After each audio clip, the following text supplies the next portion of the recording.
Hello mga regala! Welcome back sa aking YouTube channel. Today's video po, gagawa tayo ng buko with orange juice and biscuit. Tawag po dito sa amin, sa Davao, is LAMAW. LAMAW po yung tawag dito sa amin. Oh, no! Madali lang po siyang gawin. Ingredients na is simple lang po.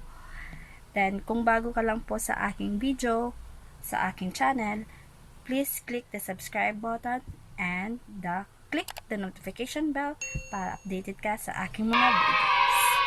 So, just keep on watching po.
Thank you for watching. Don't forget to like, share, and subscribe.